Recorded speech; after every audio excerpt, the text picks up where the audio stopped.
Boa tarde, galera, mais uma vez quem está falando é o Marcelo, técnico da Dimensão do Gesso, mostrando mais um trabalho de gesso concluído para vocês. Vamos lá, aqui que nós estamos fazendo, mostrar bem de longe, é uma divisória de drywall com porta de correr, aqui a face de dentro. Nós criamos um quarto, colocamos um suporte aqui, a TV para o cliente, colocamos uma porta de correr que estava me dando uma surra. E meu patrão aqui me ajudou aqui agora, beleza? Porta de correr dentro do drywall. Se vocês verem aqui, olha o suporte aí, beleza? Uma vez colocado, a gente tem essa visão aí que vocês estão vendo agora.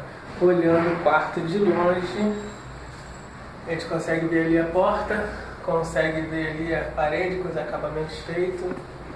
Tá vendo aí? Aí, galera, olha aqui. Na junta que a gente faz o tratamento com fita telada e a massa é feita em toda a volta.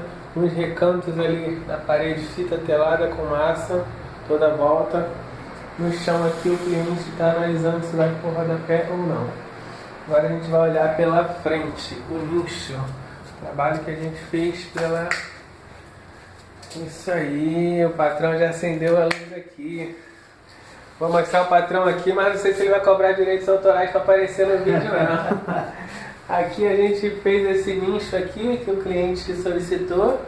Nesse suporte que prendemos ali com a chapa de alumínio parafusada, reforçada para aguentar até 100 kg o suporte. E aí parafusamos ela toda e o cliente vai colocar essa TV que está aqui no sofá, bem grande. Então é isso aí.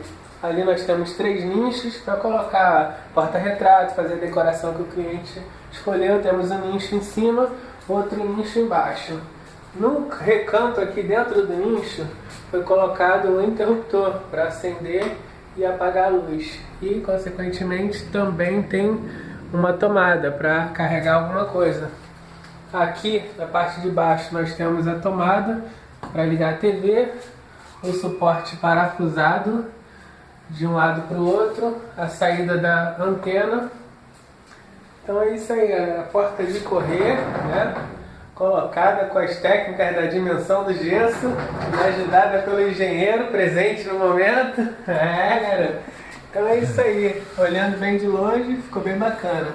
Para quem gosta de variedade, decoração, para quem está acompanhando a Dimensão do Gesso, é isso aí, e chega. Valeu, boa tarde, galera.